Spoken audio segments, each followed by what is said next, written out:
Well, good morning, everybody. I have one of Monica's hats today I want to talk about. And the reason I have this hat is because it made me think about it this past Sunday at our early service when Dave Corna, one of our pastors, was preaching out of Luke chapter 4.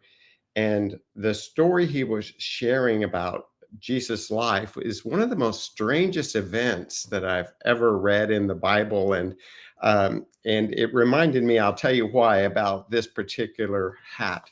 Jesus was preaching and teaching in the region of Capernaum, basically around the region that he grew up in. And the people were complaining and asking him to do miracles. And he was explaining to them that no prophet is welcome in his hometown.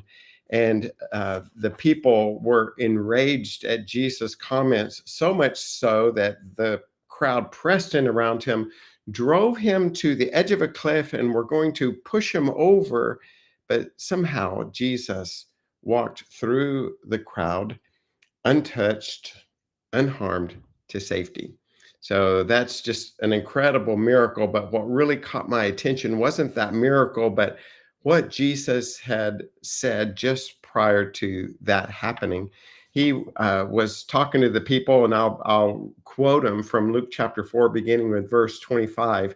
And he was explaining why no miracles were happening there in that region, and likely because of their unbelief, right? But who knows? Um, Jesus says, certainly there were many widows in Israel during the prophet Elijah's time, when the heavens were closed for 3.5 years and a severe famine devastated the land. Yet Elijah was not sent to any of them. He was sent instead to a foreigner, a widow of Zarephath in the land of Sidon. And many in Israel had leprosy in the time of the prophet Elisha, but the only one healed was Naaman, a Syrian. So, like Elijah and the widow and Elisha with all the lepers, only one was taken care of. And Jesus was explaining to the people that he wouldn't ultimately do miracles for everyone, but just a few, and especially those who believed.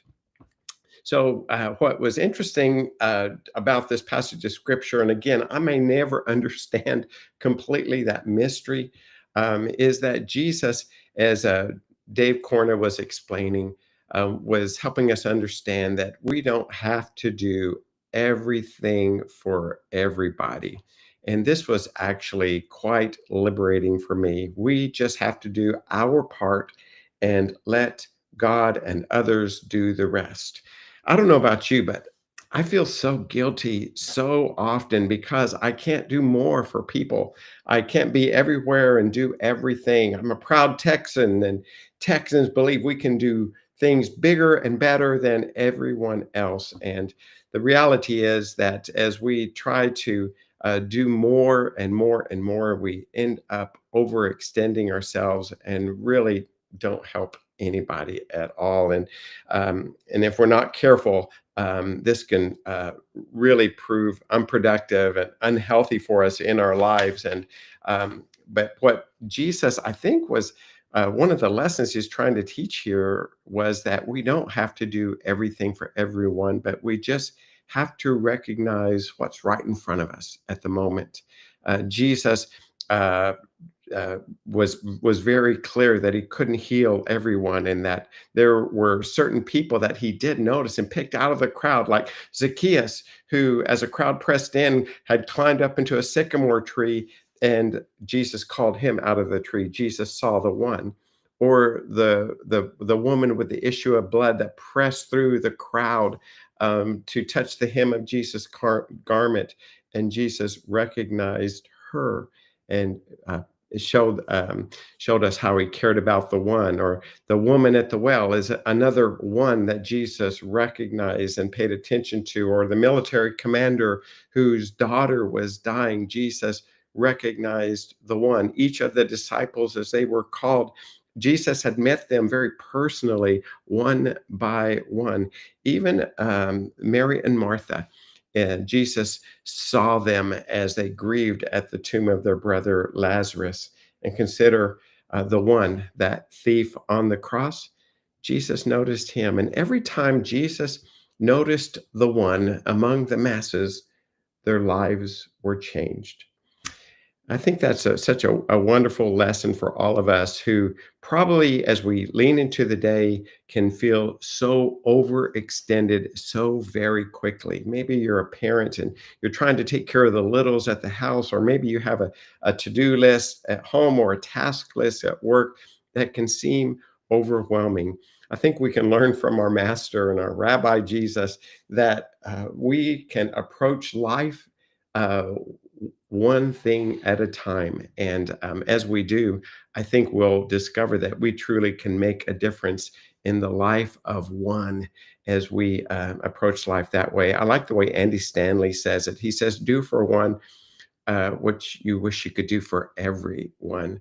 So, again, I think Monica's hat speaks to all of us today. It's just one word, two letters.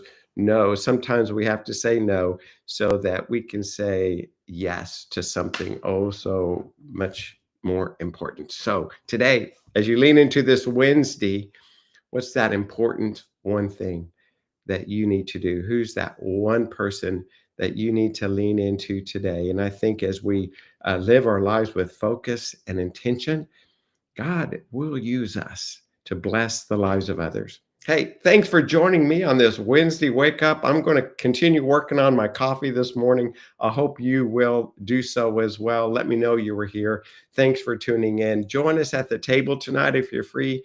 It's a dinner at our church, followed by a wonderful, wonderful Bible study and other activities for every age group. So I hope you can join us if you're local here in Round Rock, Texas. But wherever you are and whoever you are, may God be with you. God bless you. And thank you so much for